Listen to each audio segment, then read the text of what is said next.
Hello, friends. Welcome to Story Behind Podcast. This is the show for people who love hearing a good story and who believe the world could use more positivity.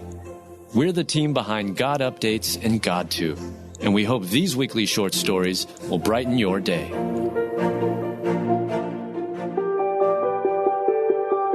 Gary Sinise lost his son Mac to a 1 in a million disease, and the family needs prayers.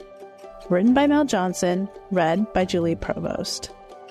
In heartbreaking news, Gary Sinise's son, McKenna Anthony Sinise, died at the young age of 33. His death comes 5 years after doctors diagnosed him with a 1 in a million disease, chordoma. And now, let's cover the Sinise family in prayer as they navigate the agony of this tragic loss. Actor Gary Sinise is well known for his notable roles as Lieutenant Dan in Forrest Gump or on the TV show CSI New York. However, he's also gained quite a bit of notoriety for his incredible passion for helping veterans. Through the Gary Sinise Foundation, the actor has supported the military and other United States service members in a variety of ways. He's paid off mortgages and built homes for wounded warriors. He regularly sends the families of fallen soldiers to Walt Disney World. Gary Sinise truly has a servant's heart when it comes to honoring those who serve our great country. Sadly, the kind and generous man has suffered a great tragedy. On January 5th, 2024, Gary Sinise's son, Mac, died.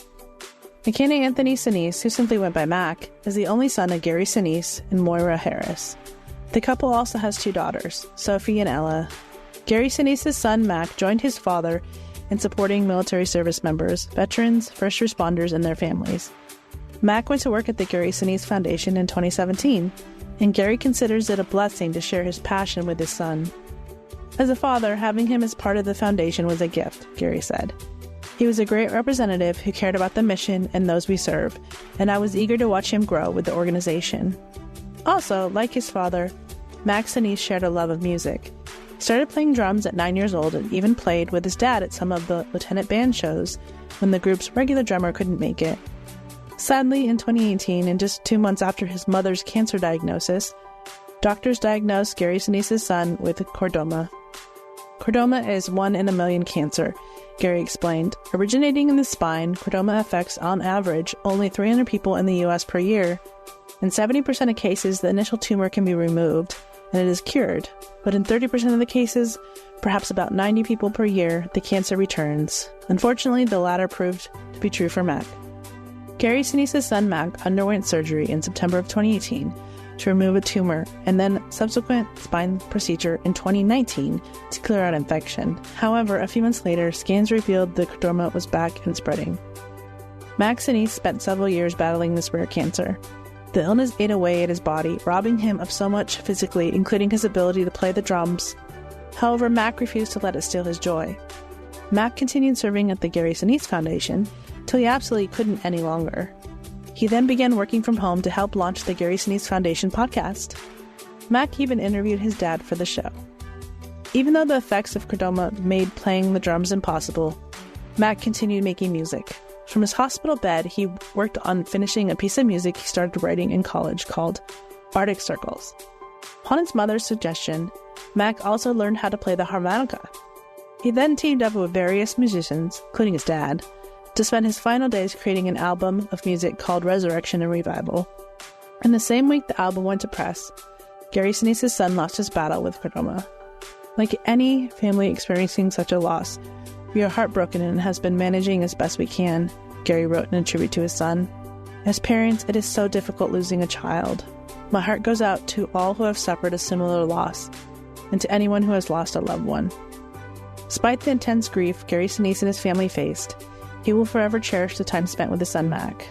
While our hearts ache at missing him, we are comforted in knowing that Mac is no longer struggling, and inspired and moved by how he managed it. He fought an uphill battle against a cancer that has no cure, but he never quit trying, Gary said. I'm so blessed, fortunate, and proud to be his dad. What a beautiful legacy left behind by this young man. Our hearts and prayers go out to the entire Sinise family. And you now, therefore, have sorrow, but I will see you again, and your heart shall rejoice, and your joy no man taketh from you. John 16:22.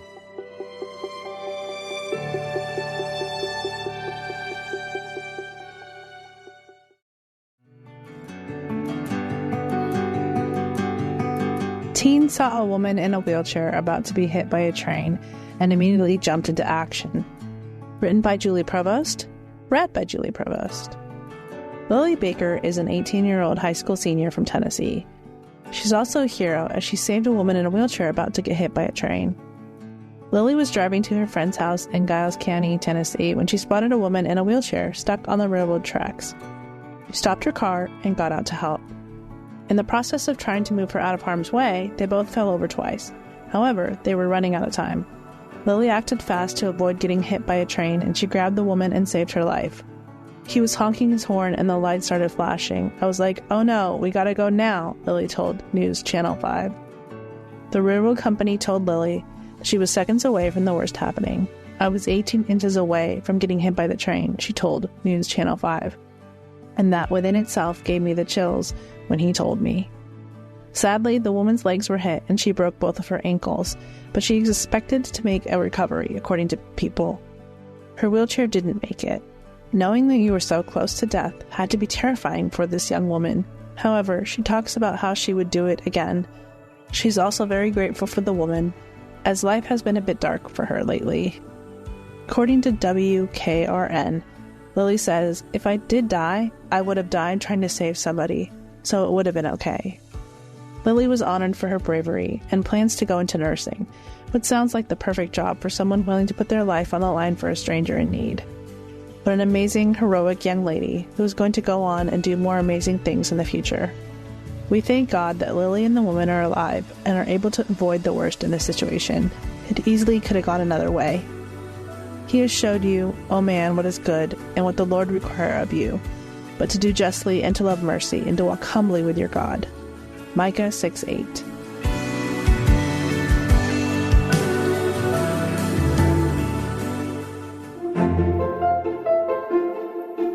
Thank you so much for listening to Story Behind Podcast. We're really glad you joined us for this week's story. To see photos and videos that may have been referenced in this episode, check out the links in the show notes.